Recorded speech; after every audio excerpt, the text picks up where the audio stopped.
انسان حق بات بولتا ہے، نیک کام کرتا ہے، تو کسی کہنے والے نے کہا کہ سب سے پہلے اس کی مخالفت کی جاتی ہے، سب سے پہلے اس کی مخالفت کی جاتی ہے۔ نبی کریم صلی اللہ علیہ وسلم نے جب حق کا اعلان کیا، اللہ تبارک و تعالیٰ کی وحدانیت کا پرچار کیا، تو سب سے پہلے آپ کی مخالفت کی گئی اور زبردست مخالفت کی گئی۔ آپ کو کیا کچھ نہیں کہا گیا۔ اس کے بعد دوسرا پڑاؤ ہوتا ہے کہ جب انسان حق بات بیان کرتا ہے، حق کا اعلان کرتا ہے، حق کا پرچار کرتا ہے، تو دوسری جو مصیبت اس کے زندگی میں آتی ہے، اس کے سامنے آتی ہے، وہ یہ کہ اسے سزائیں دی جاتی ہے، اسے تکلیفیں دی جاتی ہے، اسے پریشان کیا جاتا ہے، اسے ٹارچر کیا جاتا ہے۔ نبی کریم صلی اللہ تعالی وسلم جب اللہ کی وحدانیت کا پرچار کرنے لگے، اسلام کی نشر و اشاعت کرنے لگے، تو آپ کو ایسی ایسی اذیتیں دی جانے لگیں کہ جب آپ سیرت کا مطالعہ کریں گے تو آپ کی روح کانپ جائے گی۔ نبی کریم صلی اللہ علیہ وسلم جب سجدے میں جاتے تو آپ کے گردن پر اونٹ کی اوجھڑی رکھ دی جاتی۔ نبی کریم صلی اللہ علیہ وسلم کے سر مبارک کو ایک چادر پھینک کر کے ایک چادر اس قدر لپیٹا جاتا تھا کہ آپ کی سانس پھولنے لگتی تھی، تو کبھی حضرت ابوبکر صدیق رضی اللہ تعالیٰ عنہ آ کر کے بچاتے، کبھی حضرت فاطمہ رضی اللہ تعالیٰ عنہ آ کر کے بچاتی۔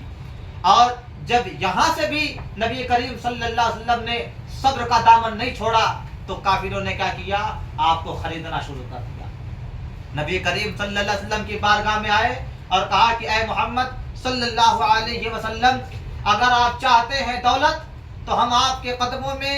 دولت کے انبار لگا دیں گے، لیکن آپ ہمارے بتوں کو برا بھلا نہ کہیں یا آپ ہمارے اپنے مذہب کی تبلیغ نہ کریں۔ نبی کریم صلی اللہ علیہ وسلم نے ارشاد فرمایا کہ سن لو، اگر تم ایک ہاتھ میں سورج لا کر کے رکھ دو اور ایک ہاتھ میں چاند رکھ دو، پھر بھی میں محمد صلی اللہ علیہ وسلم کبھی بھی اپنے مشن سے منحرف نہیں ہوں گا۔ اور نبی کریم صلی اللہ علیہ وسلم کے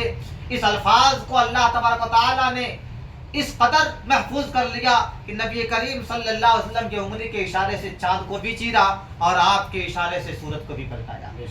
تو یاد رکھیں، مصیبتیں پریشانیاں آتی رہتی ہیں، اور جب انسان ان مصیبتوں پر صبر کرتا ہے، ان مصیبتوں کا سامنا کرتا ہے، اللہ کی بارگاہ میں جھکتا ہے، اللہ کا ناشکرہ بندہ نہیں ہوتا ہے، تو اللہ تبارک و تعالیٰ ایک دن اسے عروج بخشتا ہے۔ اور یہی وہ مکہ ہے جہاں پر نبی کریم صلی اللہ تعالی وسلم کو ستایا گیا، مارا گیا، آپ کے چاہنے والوں کو تکلیفیں دی گئی، کیسی کیسی اذیتیں دی گئی، شہید کیا گیا۔ اور یہی وہ مکہ ہے جہاں نبی کریم صلی اللہ علیہ وسلم